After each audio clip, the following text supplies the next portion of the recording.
Hello there, lovely biology humans. We are ending topic 3. That was short, right? Topic 3, genes, genetics, chromosomes, abnormalities, all that fun stuff.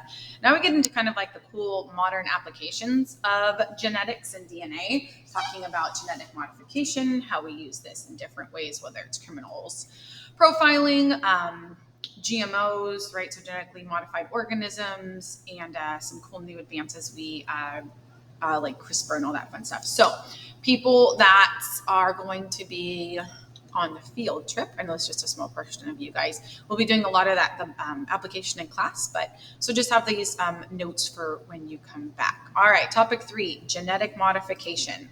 Okay, so we're going to be looking at some things I think we've already talked about, like the polymerase chain reaction, and I think cloning a little bit. But anyways, then a lot of fun new stuff, right? Looking at how we use gel electrophoresis in DNA profiling and crimes, how we can actually cut different parts of genes out of one place and then insert them into another so that they're able to make that protein.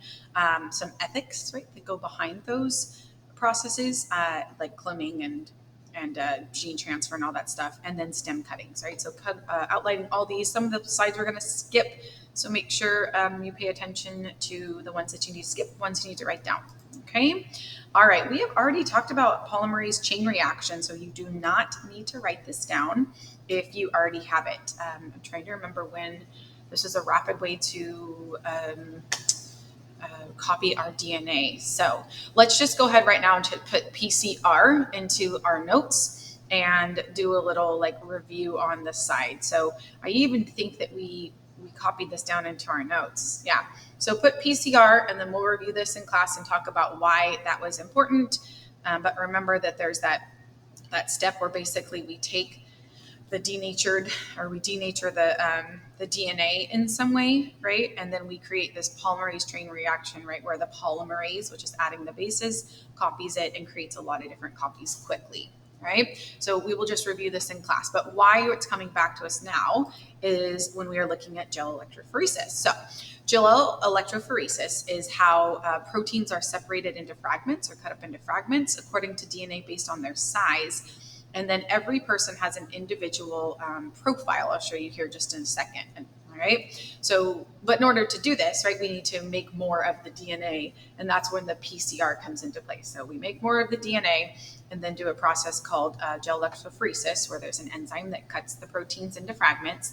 And then it's put through this gel. And then very much like the RF, when we were looking at the retardant factor, moving through the colors, moving through the paper towel, depending on the size of the protein, they will move different lengths, right? So bigger proteins stay closer because they can't move as far. Smaller proteins go farther away. And what this does is creates a profile that we can match up to whatever it is, like the criminal, the paternity test. There's a lot of different ways that we can do this, all right? So the DNA fragments are pressed into an agarose gel, and they're placed in, proteins are placed in a polyacrylamide gel.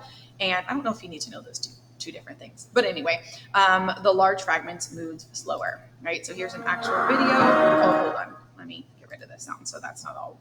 There you go. Right? So the DNA is actually put into these little, their pockets are kind of holes. And then based on how big the fragments are, right, they move in different lengths. And so because everyone has very specific DNA, right, or non-identical DNA based on the DNA that they have, their fragments are unique to them. All right, so this is what a gel electrophoresis might look like. Oh wait, let me go to the next one. Oh, well, we'll do it through this first and I'll show you the next one. All right, so the non-coding satellite DNA. Remember we talked about the satellite DNA, or the kind of junk DNA that doesn't do anything, is usually composed of recurring elements, right? Short tandem repeats. And the length of what we call those SDRs will differ according to the individual. And then that unique DNA profile can therefore be established when comparing. We call the SDR loci, right? So this is this certain STR, right? This repeating right here and right here. So this gentleman has this short tandem repeats occurring 7 times, has 4 times, 6 times, 9 times. And so then I'll go to this next one. It ends up looking like this. This is what I thought was coming next, right? And so you don't need to sketch any of this down, but you do need to know that this gel electrophoresis is used for DNA profiling and forensics, right? So we see like the DNA match the sample. So what they do is they take the DNA found from the victim, from the crime scene, and then they run this gel electrophoresis on the different suspects. And then they're looking for a match. So these two are matched up, right? So they're looking for the bands right here, and then they're able to match that DNA, right? So then forensics investigation, DNA collected, SDR loci selected, the PCR amplification, right? So getting more of that DNA run through the gel, and then the suspect and sample should be a match or a complete match, right? So this is my DNA, how I do the matching DNA, okay? Also same exact process used for paternity test, right? So looking at who is the father, genetic father of the child. Same thing because we inherit the DNA, or similar concept, right? Not same exact because we don't have exact DNA as our parents, so we have 50 and 50. So because children have their DNA from both parents, all the bands should match either the mother's or the father's because it's a combination of both, right? And so you see this child, this one, that one, that one, that one. So these are the two that match both the mother and the dad, right? So it's kind of using that 50-50 rule to determine paternity. Okay. All right. So gene transfer. So that's the one type we've talked about with DNA profiling. The second topic we're going to talk about is gene transfer. Gene transfer, remember that a gene is a certain sequence of your DNA that codes for a protein, right? So it's codes for a protein. So being able to transfer a gene, right, to be able to cut out a certain gene from one organism and insert it into another, this is called horizontal gene transfer. I could actually take the gene that creates a certain type of protein and then insert it into DNA that does not create that so that it does now create it, right?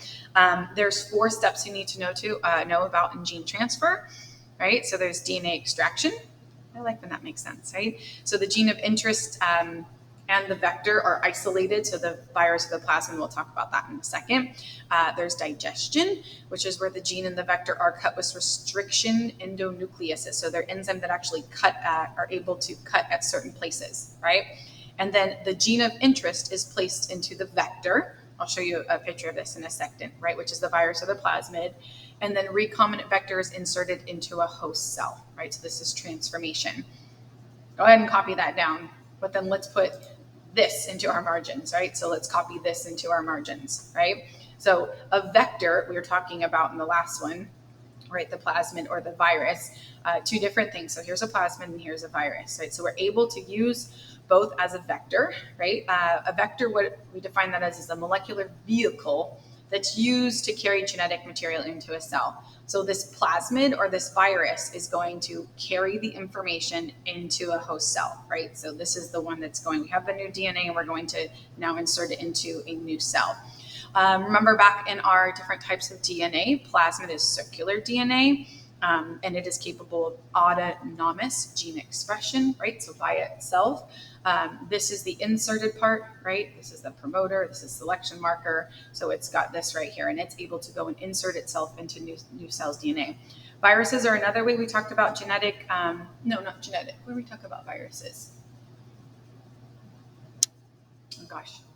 Oh, point mutations. Sorry. When there was some type of, I was trying to remember, there is that thing on the bottom. So it was talking about chemical mutagens, right? Chemical mutagen, physical, and then viral modifying DNA. So viruses can inject their genetic material directly into the host cell by a somewhat similar process. Here is the new thing of DNA, and it's able to go in and insert itself into a host cell. So how and why would we use this, right? Here, restriction enzyme. So before we talk about the uses of this, going back to what we need to do with the restriction enzyme, is when we find that interest, right, that gene of interest, because like we've mapped it all out, human genome or whatever it is that we are mapping out, we have to actually cut. So we have to have what's called an restriction enzyme that finds the certain bases, like it recognizes it, and it is going to cut it out so that it can be inserted into, right, the plasmid or the virus. Restriction enzymes cut at specific recognition sites, right? There's 2 different type of recognition sites that you need to know. There's what we call blunt ends, which it just like cuts it directly in right this way. So we're looking at cutting the, not the bases apart, right? Not the bases apart, but we're talking about the sugar phosphate backbone is being cut into this and this. And then what we call sticky ends, which it actually is going to break some of these hydrogen bonds in between, and they kind of fit together almost like a puzzle, right? So restriction enzymes can do two different types of cut, a blunt end or a sticky end, okay? Now, after that goes in, this is going back to your, what's it called, and 2 times ago. So once they've been cut, they are then joined to form this recombinant structure. So this is the recombinant plasmid. It has the original DNA and then the inserted DNA. DNA ligase, which is one that we briefly talked about during replication, is the process by, it's the enzyme that joins together the backbone of the gene, right? So it does the backbone, not the bases. We already looked at polymerase doing that. And it forms the phosphodiester covalent bonds, right? So I've got the covalent bonds going up and down my backbone. You can see how this all starts to come together. The DNA ligase then rebuilds it with that new inserted gene in there. And these recombinant constructs can be identified in isolates versus gel electrophoresis, with the largest ones going shorter, right? So it can actually identify them after they're done to make sure the recombinant is what it's supposed to be based on gel electrophoresis and matching that up. Okay. All right. After I have it cut out and I've got it there with the recombinant plasmid, it's introduced to the cell, right? And we looked at those 2 different ways. So introducing foreign DNA results in cells being considered transgenic. So trans meaning across, right? And genic, think about genes, right? So it's coming into or going across or into the new genes. So there's 3 different ways that the introduction can involve. What we call transformation, transfection, and transduction. That's fun. They all start with the trans, right, meaning across. So think formation, like fection, almost like infection, and then duction, right? So like transduction. When did we talk about transduction? Oh, physics. Oh, yeah. Okay, anyway. So transformation is when it is inserted into the bacterial host cell, right? So the plasmid is just into the cell. Transfection, it's where inserted to the eukaryotic host cell. I'm sorry, forgot bacteria there. Sorry. Transformation goes into the bacteria host cell. Transfection goes into a eukaryotic host cell. And transduction is when a viral vector is used for the delivery of foreign DNA. So this is where I'm using my virals, right? So transduction is when using those viral vectors. Transfection and transformation are using the plasmid, right? Transformation into bacteria, transfection into eukaryotic, and transduction is we're using the viral vector to deliver those into DNA. All right. There is these different types of varieties used to introduce to cells. We are not going over these now. You can write these down, but you don't need to know them for now. Okay. All right. So now I have the gene delivery there. Now, right, we can actually, so this is how the gene transfer, how it's actually, we're going to make sure that it happened. So antibiotic selection can be used to identify and isolate the transgenic cells. I'm looking for these cells that have those new genes in them, right? So this is the control here. So before you start writing, so this is the control, the no plasmids. This is the one where the plasmids are added, right? And so this is the one that has the transgenic cell, right? It has those new genes in it. So this plasmid vector contains an antibiotic resistant gene. So I've inserted an antibiotic resistant gene so that that cell that I've incorporated the plasmid will grow in the presence of the antibiotic, right?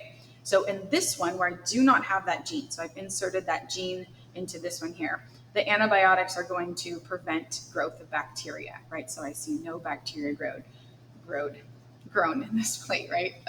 And this one, where the plasmid, that gene that has been antibiotic resistant is put in, I see bacteria growth because I have a gene that is antibiotic resistant. All right. So this is how we can actually, one of the reasons or ways we can look at.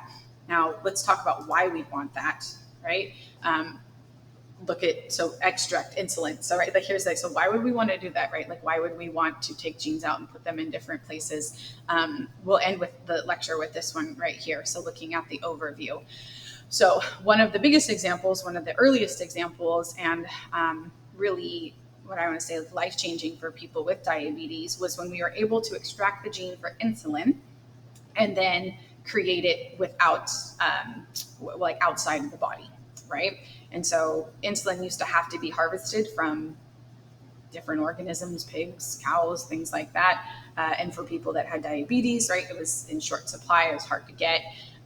But what they were able to do is we have this bacterial cell, right? And because we know they rapidly divide by binary fission, they can produce really large yields because they're very efficient at how fast they divide. Okay, so this human cell, right, snipped out the insulin gene. I have a bacterial cell, and I'm going to make a recombinant plasmid, right? So I'm inserted this insulin gene, then goes into the transgenic bacteria, and then it's grown in culture, right? So it's allowed to copy, reproduce. And then that gene that's making the insulin protein is extracted, and I get mass production of insulin by putting that insulin gene from a human cell into a bacteria cell, right? So talking about mass production of a certain protein based on a gene being extracted, okay? The ethics we are going to skip, right? So we're going to skip this. Actually, I'm going to end it for now. So we'll just go back to this. So this is the end of the overview of genes transfer. Lots to go over there, but the basics of it, or I want to say like the big picture of it, is pretty simple. We take a gene that codes for a certain protein that we want to mass produce or create, in different ways. And there's two different ways to put it in, whether it's a virus or a bacteria. And then that process creates, or like, we use enzymes like we already have to cut things apart, enzymes to put things back together. And then we're going to talk about why like the ethics of this, of both genetically modified organisms, like the pros and the cons of this in class. All right. So end of part one. In part two, so in this one we went over criminals and then gene transfer. And the next one, or not criminals, criminalistic, and paternity. And the next one we're going to talk about some of the different ways and what I'm going to say. We'll look at like GMOs and how they have changed over time. We'll just keep it at that. All right. Have a wonderful night.